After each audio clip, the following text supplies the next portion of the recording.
Time to get inspired, develop, and improve your yoga knowledge in English. You listen to Your Yoga in English, a podcast for non-native English-speaking yogis that want to practice or teach yoga worldwide.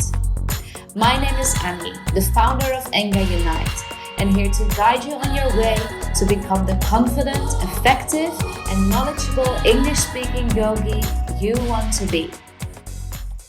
Today, we're live with Manu from Emprendedores del Yoga, and we're going to speak about why you need a niche to have a successful course launch. And Manu's already here. I'm going to let you in and educate ourselves on business marketing, all the things that go on around our back, in the back of the scenes. How are you, Manu? I'm good. How are you? I'm good, thank you. I'm really excited. Really nice to see you. Me too. I'm really happy to be here with you, Annie. Very nice. I was just telling everyone what we're going to speak about today. And I want to give a little bit of an introduction because many of you know that this week we're going to host our first workshop of the workshop bundle for online course creation and finding your niche.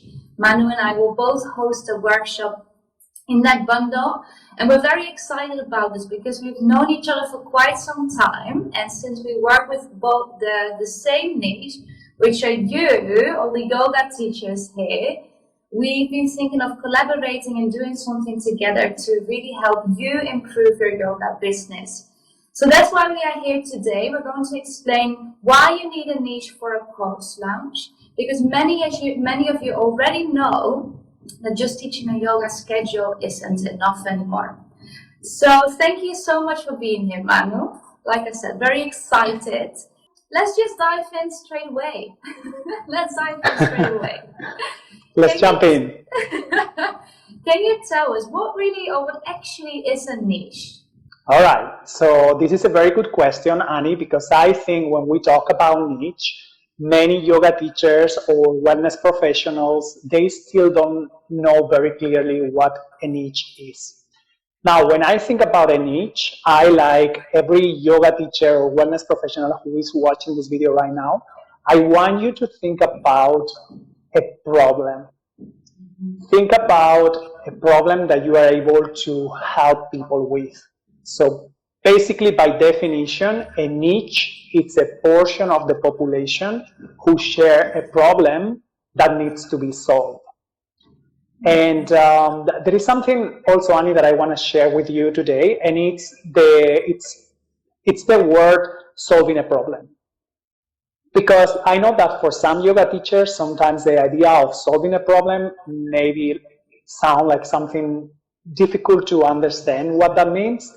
But really, this is something that I want every yoga teacher to embrace, because from 2021 and beyond, and this is the way the market is moving, basically professionals, as we, yoga teachers or coaches, we're basically doing a work, and our work is to solve a problem, to solve a specific problem.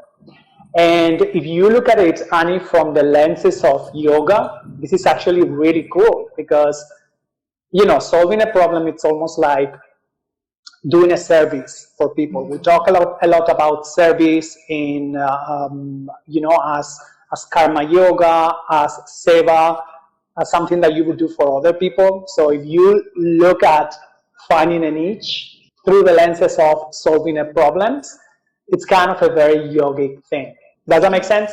Absolutely, makes total sense. And I also think that a lot of people think that they are not able to solve problems for other people, or that the people that go to their classes don't really have a problem. Can you speak to this a little bit? Well, this is a very good question, Annie. And to those people, if you are watching this video and you are one of these persons who think that you are not able to solve a problem, I'd like you to go back like maybe 1, 2, or 3 years ago when you started your yoga journey. And I'd like you to really sit down and reflect and write down, or even if you have some diary from back then, I'd like you to go back and read and really truly understand the way you felt, the way you thought, and what were the difficulties you were finding on your day-to-day life. So basically a problem is, like, we all face problems in this world, we face different problems, but if you look at it, from the perspective of time, who were you and what problems did you face before practicing yoga, and what are the problems that you face now? And just try to explore from there and see, you may find some insights there and know how yoga has helped you solving some problems. Exactly. This is really good, and I think this is really key for defining your needs and finding who you like to work with. And also, I think when it comes to problems, people maybe should look at it from a different perspective, that it doesn't have to be a major problem when you define your niche, or it doesn't have to be a major difficulty in their life, but it can be a struggle, it can be a mindset that they want to change. It can be improved health or improved things that have to do with their physicality.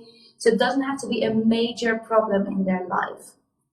Now, why do you think we do need a niche to actually have a sustainable career in yoga? All right, so there are a few keywords that I want every yoga teacher here to understand. And one of them is expertise. When I talk about expertise, again, I know many of our yoga teachers, they feel a little bit intimidated by the word expertise. But basically, if you go, let's say you have like some kind of problem, if that problem is something that really matters to you, you wouldn't mind spending more money on solving that problem, going to that specific professional. So that is the same. Let's say if we take it from the lenses that we were seeing before about solving a specific problem or helping people with something specific, people who are actually willing to have those results, or people who are willing to solve that problem, they would be willing to pay more for your expertise. Being saying that, as I say, many yoga teachers feel intimidated. Oh my gosh, I'm not an expert. And, this is when a lot of imposter syndrome comes up and so on. And again, if that is the case, if that is you, if you feel like, oh my God, I'm the expert of nothing, I'm not an expert yet, then in that case, I like you to, again, step back and go 1, 2, or 3 years ago and see where you were in your yoga journey and all the things that you didn't know then, but that you really know now. And after you've done that, think about all of the people who are in where you were like a few years ago. And of course, there is always going to be people who are ahead of you in the journey. This is the nature of life. There is always going to be people out there that are going to have more experience, that are going to have more years teaching, whatever that is. But this is not something you need to focus. You need to focus on the people who are in the process you were a few years ago. How can you help those people? So that is one of the key words, is that expertise. Just go ahead and embrace and embody that expertise. And I know sometimes can be a little bit intimidating, but this is something you need to work on. Does that make sense, Annie? I think so. So how does your niche, or knowing your niche, knowing the people that you work with, knowing the problems that they have and how you can offer a solution to them, how does that help with creating or gaining visibility for your course? Okay. Before I answer that question, Annie, this is a really good question. Before I answer that, I want to go just one step back, because we were talking about, in your previous question, you were talking about how it's this more sustainable once you find a niche. And I talk about the word expertise. People are willing to pay more for someone who is an expert. There are also two keywords that we're going to also see in the next question, which are, one of them is community and the other one is content. Creating content to someone specific and creating a community around someone specific, those are key elements if you're running a business. From 2021 and beyond, we know that the online element is so important. So imagine how sustainable it would be if you are teaching for different people. It means you will need to create different communities, create content for different people, and that wouldn't be sustainable at all. You know what I mean? And then going to your next question, which is how does visibility for your online course? So even before we start with the selling any program we have or an online course, again, there are these elements that we need to think about, and one of them is community, creating community around one niche, and the other one, of course, is creating content, because that content is what it's going to help you creating that community. If you want to reach people online, if you want to create that community, the best way is creating content that is specific for someone who's facing with that problem. And so this is the way you start building that visibility, just like creating your content and connecting with those people who are specific for that niche. When, again, this is much more sustainable if you choose one, because when you choose one, you're going to be much more focused. Think about, Annie, like all of the, like say for example, let's focus on Instagram, since this is a channel we are in, and it's a channel that I really love. If you think about Instagram, if you are working for one niche specific, think about the hashtags that you're going to use. You're going to use a specific hashtags that people in your niche are looking for. If you change your hashtags every day, you're going to be probably showing up in different feeds for different people. If you, in your Instagram channel, have a bio and you know who are you talking to, and you like put it right there for people to know who are you helping, that is going to help you also build that visibility and build that momentum that eventually is going to help you to sell your course. And it's the same with everything, even collaborations. Even like you and I are collaborating together, and we work with the same group of people, with yoga teachers. And I want to ask to everyone who is watching right now this video, I'm sure like 80 or 90% of you are either yoga teachers or wellness professionals. I think so. It would be weird if they weren't by this point. I don't know, maybe we have some spy or something, or some kind of secret admirer. No, I absolutely agree with you. It just really helps you to also help other people understand what you can do for them and how much you understand them, how much you know about the problems or the struggles that they have, and what you can offer them in return to actually improve their life, their health, whatever it is that they want help with. Absolutely. So, what are some of the key elements when we create a course and we want to focus on our niche that we need to take into account? Okay, so again, Annie, on the risk of repeating myself and being like, talking about the same things, but the first thing you need to know is to know who you are going to help. And I'm telling you this, Annie, when I started teaching my first classes online, and when I started to build my online presence, I wish I had this type of knowledge. I wish I really knew that, focusing on one niche, it's going to make things much more easier. It's going to make it faster for, growing a community and eventually creating that program or that online course that is going to go for that people. So definitely one thing is know who the people are, know who your niche is. And something that we haven't mentioned, but I just want to leave a quick note about that, is that sometimes people are scared that when you find a niche, you're going to pigeonhole yourself, or that this is the only thing you're going to talk about, and therefore you're going to get bored, or that people is going to attack you or something. This is all, just like these fears are not based on any foundation, because really, when you focus on helping someone, even if you are helping one problem, there are so many ways and so many things that you can talk about. So that is one thing. And then the other thing that you need to know before creating your course, it's to know, as we were talking at the beginning, the problem that we are solving. We were talking about that at the beginning. I looked from the lens of the problem. You looked at it from the lenses of someone who wants to achieve a transformation, someone who wants to achieve something. It's basically two different ways of looking at something, but basically it's the same. Imagine someone who wants to go from the point 8 where they are right now, but maybe they don't feel comfortable with their life. They are in this problem that they feel like kind of, they are facing a problem or that they want to change. And there is the other point, which is the point B, which is the point of transformation. Mm-hmm. So that is basically the process of solving that problem.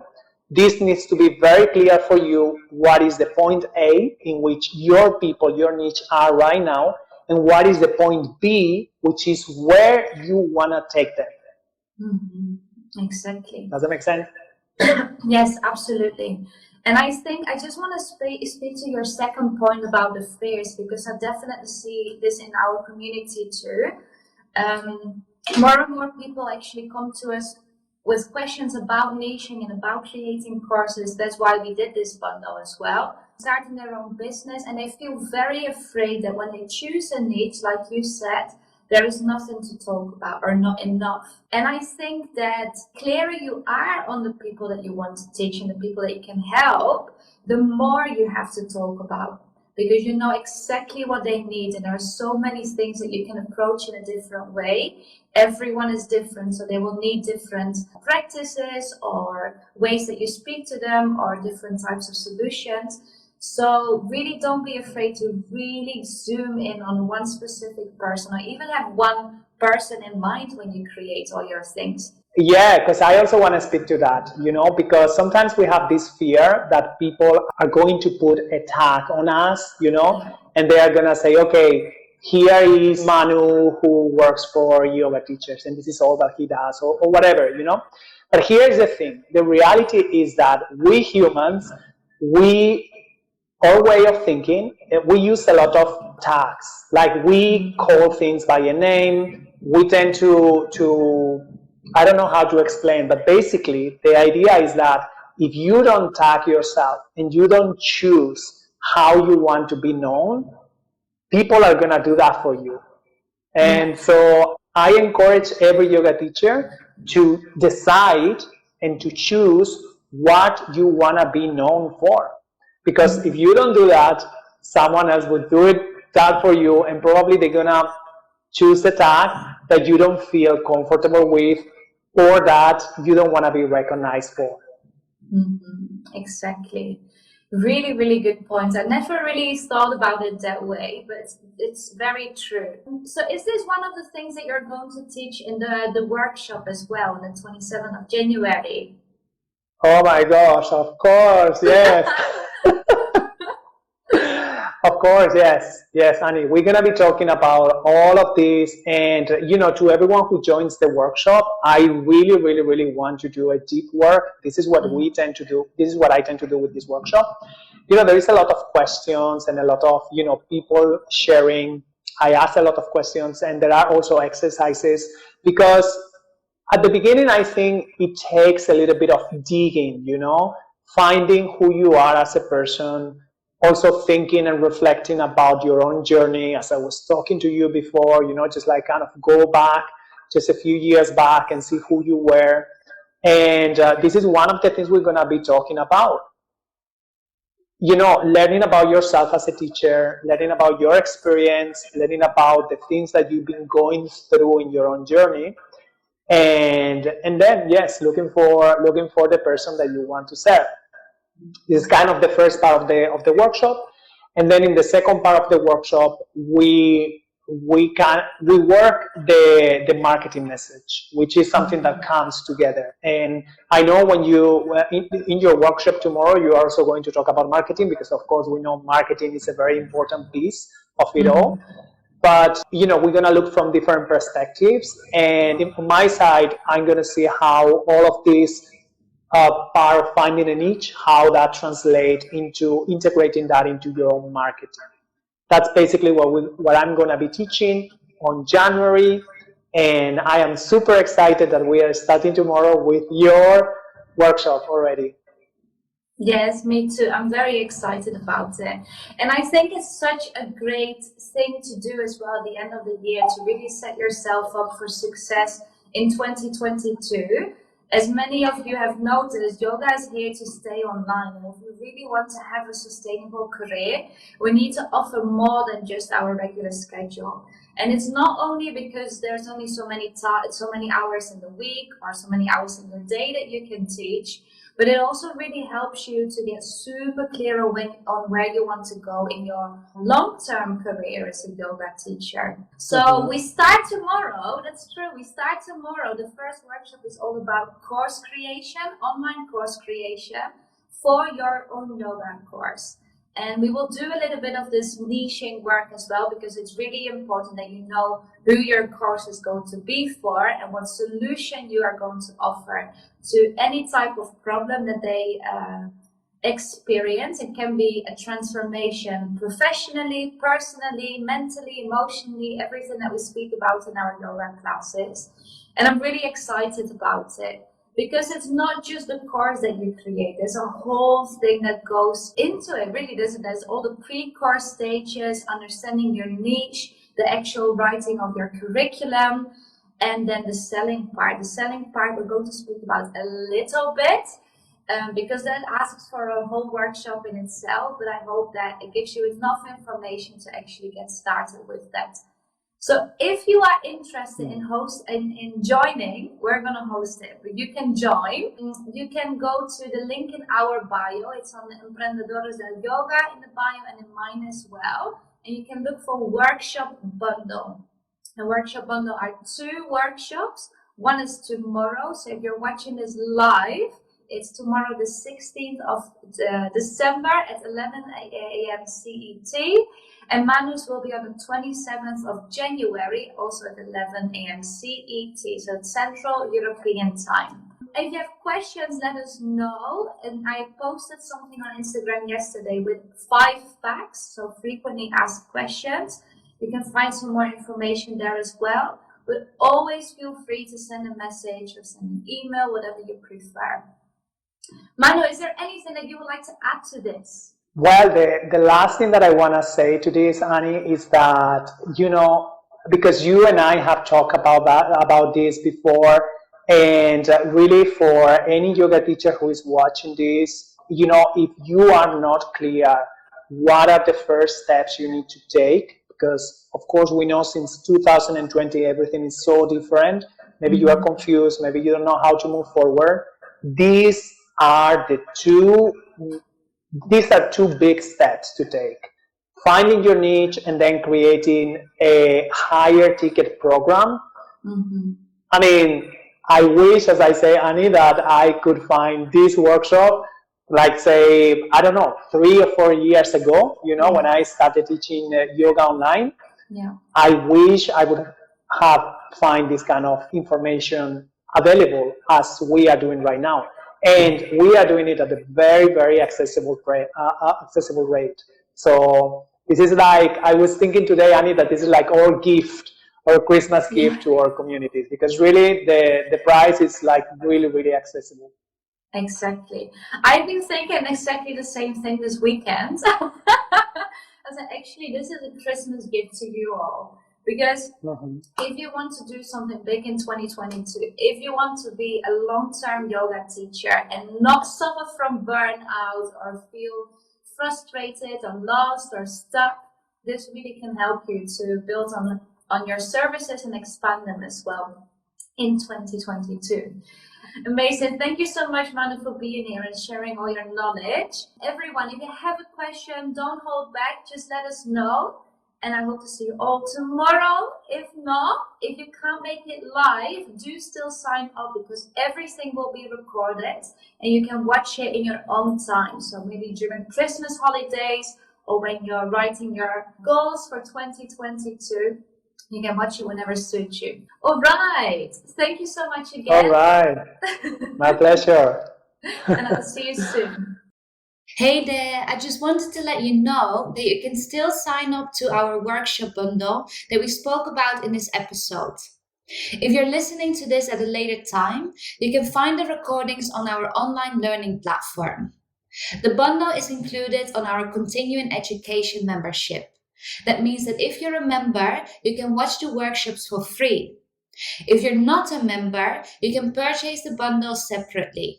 Go to engamembers.teachable.com and look for Workshop Bundle in collaboration with Emprendedores del Yoga. You listen to Your Yoga in English, brought to you by Enga Unite, a unique online learning platform for non-native English-speaking yogis. If you liked what you learned today, I would love for you to leave a review. Don't forget to subscribe and follow us at Enga Unite. Join the community and become a member of the Teach Yoga in English support group. Check out our continuing education membership that offers you the chance to develop your skills and expertise through self-paced learning and live classes and training. If you want help understanding what you need to improve and create an action plan to achieve the goals that you have for your career as an international yoga teacher, book a free discovery call with me, Annie. You can find all the links. This is your time to invest time in your personal and professional development.